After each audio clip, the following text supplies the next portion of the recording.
எவ்வளவு பணம் சம்பாதிச்சாலும் கையில் பணம் தங்க மாட்டேங்குது, மனசில் ஒரு நிம்மதி இருக்க மாட்டேங்குது. பணம் வரணும், வந்த பணம் நிலைக்கணும், வீட்டில் மன நிம்மதியும் செழிப்பும் இருக்கணும். இதெல்லாம் குறைவில்லாமல் இருக்கணும் அப்படின்னா நமக்கு மகாலட்சுமி தாயாரனுடைய அனுகிரகம் இருக்கணும். அவங்க கூடவே செல்வத்துக்கு அதிபதியான குபேரனுடைய அருளும் நமக்கு வேணும். இன்னைக்கு வீடியோவில் நான் எங்களோட வீட்டில் லக்ஷ்மி குபேர பூஜையை எப்படி ஸ்டெப் பை ஸ்டெப்பாக பண்ணுறேன் அப்படிங்கிறத பற்றி தான் இந்த வீடியோவில் நம்ம பார்க்க போகிறோம்.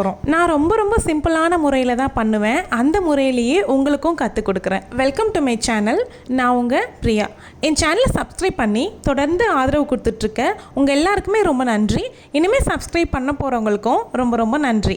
லக்ஷ்மி குபேர பூஜை அப்படின்னாவே பலரும் நினச்சிட்டு இருக்காங்க பணம் கொடுக்கக்கூடிய பூஜை அப்படின்னு. அது தவிர குடும்பத்தில் அமைதி, செழிப்பு, லக்ஷ்மி கடாட்சம், நல்ல ஆரோக்கியம், தொழில் முன்னேற்றம், சேமிப்பு, கணவன் மனைவி ஒற்றுமை, இப்படி சொல்லிக்கிட்டே போகலாம். மொத்தத்தில் மேன்மையான வாழ்க்கை வாழறதுக்கு இந்த பூஜை நமக்கு ஒரு ஆரம்பமாக இருக்கும். ஒரு 5 வருஷத்துக்கு முன்னாடியெல்லாம் இந்த பூஜையை நான் வாரம் தவறாமல் செஞ்சிருவேன். அதுக்கப்புறமா நிறைய ஹெல்த் இஷ்யூஸ் வர ஆரம்பித்ததுக்கு அப்புறமா தான் என்னால் கண்டினியூவாக பண்ண முடியாமல் போயிடுச்சு.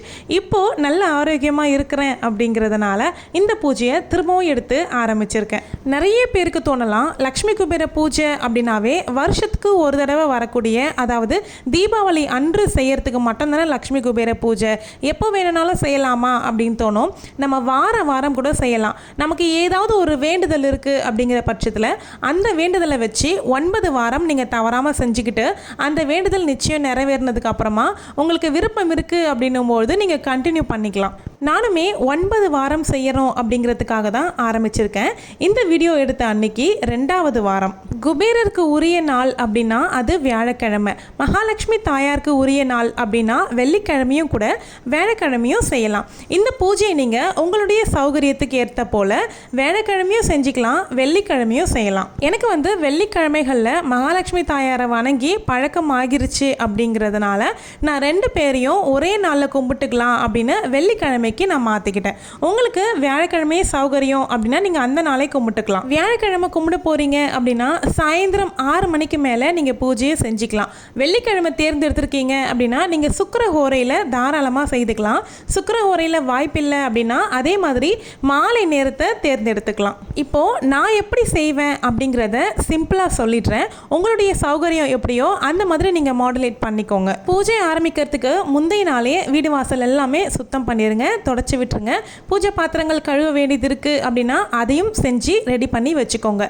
பூஜை அன்னைக்கு நீங்கள் ஒரு மனையில் நல்லா சுத்தம் பண்ணிவிட்டு பச்சை நிற துணியை விரிச்சுக்கோங்க. குபேரருக்கு பிடித்தமான நிறம் பச்சை நிறம் தான். நீங்கள் பச்சை குங்குமத்தால் கூட அர்ச்சனை பண்ணலாம்.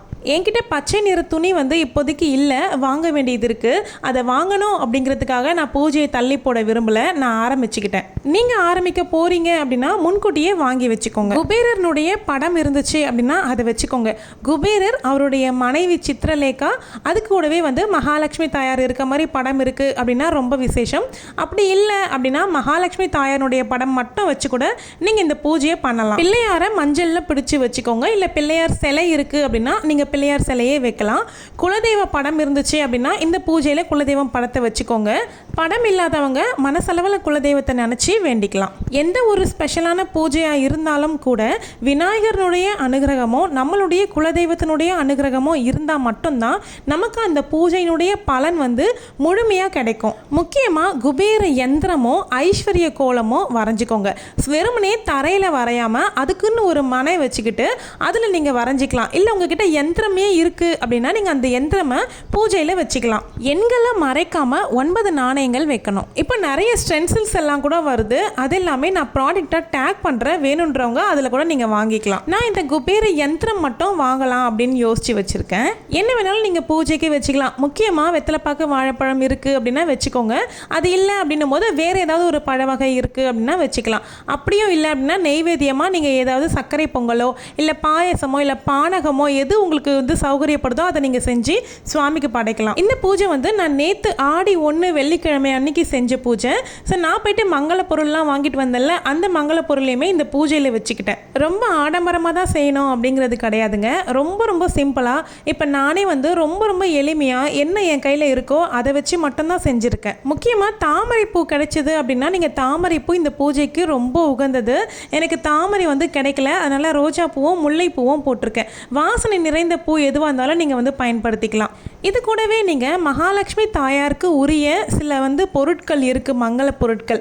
அதாவது மஞ்சள், குங்குமம், பச்சை கற்பூரம், சிட்டி காஜலு அப்படின்னு சொல்லக்கூடிய குட்டி குட்டி கண்ணாடி வளையல், அப்புறம் வந்து கோமதி சக்கரம், சோழி, கருப்பு சிகப்பு குன்றின் மணி. இது குபேர பூஜை அப்படிங்கிறதுனால ஒரு பவுலில் குபேரருக்கு காசு வச்சுக்கலாம். நீங்கள் அதை பணமாகவும் வைக்கலாம், இல்லை காயின்ஸாகவும் வைக்கலாம். ஒரு சிலர் வந்து குபேரருக்கு அர்ச்சிக்கிறதுக்கு குபேரர் காயின்ஸ் வந்து வச்சுருப்பாங்க. இப்போ எல்லாமே அந்த மாதிரி கிடைக்குது. அதெல்லாம் நீங்கள் வச்சுருக்கீங்க அப்படின்னா நீங்கள் அதை வச்சு யூஸ் பண்ணிக்கோங்க. அப்படி இல்லை அப்படின்னும்போது உங்ககிட்ட இருக்கிறத வச்சு பண்ண ஆரம்பிங்க. உங்களுக்கு தேவையானதை ஆட்டோமேட்டிக்காக நீங்கள் அப்புறம் 1 by 1 வாங்க ஆரம்பிச்சிருவீங்க. பூஜை ஆரம்பிக்கும் போது மனசார விநாயகர் பெருமானை வேண்டிக்கோங்க. இந்த 9 வாரம் நான் தொடர்ந்து செய்யறதுக்கு எந்த தடையும் வராமல் நீ தான் விநாயகா பார்த்துக்கணும் அப்படின்னு சொல்லி பொறுப்பை அவர் கையில் விட்டுருங்க. அவரை வேண்டி முடிச்சதுக்கு அப்புறமா குலதெய்வத்துக்கிட்டேயும் இதே பொறுப்பை மறுபடியும் சொல்லுங்கள். இதனுடைய பலன் எனக்கு முழுமையாக கிடைக்க உங்களுடைய பரிபூர்ண ஆசீர்வாதம் வேணும் அப்படின்னு வேண்டிக்கோங்க. முக்கியமாக இதுக்கு சொல்ல வேண்டிய மந்திரங்கள்னு நிறைய இருக்குது. குபேரருக்கு மூல மந்திரம் இருக்குது, மகாலட்சுமி தாயாருடைய மூல மந்திரமும் சொல்லி நீங்கள் வந்து பாராயணம் பண்ணலாம்.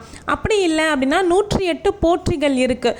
ஃபஸ்ட்டு விநாயகருக்குரிய பாடல் பாடிட்டு உங்கள் குலதெய்வத்தினுடைய பேரை 3 தடவை சொல்லுங்கள். குலதெய்வத்துக்கு ஏதாவது பாடல்னு சிறப்பு மிக்கது இருக்குது அப்படின்னா அதை நீங்கள் பாடிக்கோங்க. அதுக்கப்புறமா 108 போற்றிகள் சொல்கிறது ரொம்ப ரொம்ப விசேஷம். இதை வந்து ஒவ்வொரு வாரத்துக்கு ஒவ்வொரு மாதிரி நீங்கள் சொல்லலாம். ஒரு வாரத்துக்கு வந்து காசு வச்சு அர்ச்சனை மாதிரி பண்ணலாம் 108 போற்றிக்கு. இன்னொரு வாரம் குங்கும அர்ச்சனை பண்ணலாம். இன்னொரு வெறும் பூக்களால் மட்டும் அர்ச்சனை பண்ணிக்கலாம். நான் வந்து மொதல் வாரம் குங்கும அர்ச்சனை தான் பண்ணியிருந்தேன். 2வது வாரம் பூக்களால் புஷ்ப அர்ச்சனை பண்ணியிருந்தேன். மந்திரங்கள் எல்லாமே நான் டிஸ்கிரிப்ஷனில் கொடுக்குறேன். பூஜையில் நல்ல பணமோ இல்லை உங்ககிட்ட தங்கம் வெள்ளி எது இருக்கோ அதை நீங்கள் வந்து பூஜையில் வச்சுக்கலாம். என்கிட்ட ஒரே ஒரு காசு தாங்க இருக்குது அப்படின்னா கூட பரவாயில்ல, நீங்கள் அதையும் கொண்டு வந்து பூஜையில் வச்சுக்கலாம். எதுவுமே இல்லை, தங்கம் கூட இல்லை என்கிட்ட வைக்கிறதுக்கு, வெள்ளி பொருள் கூட இல்லை அப்படின்னாலும் கவலையே கிடையாது.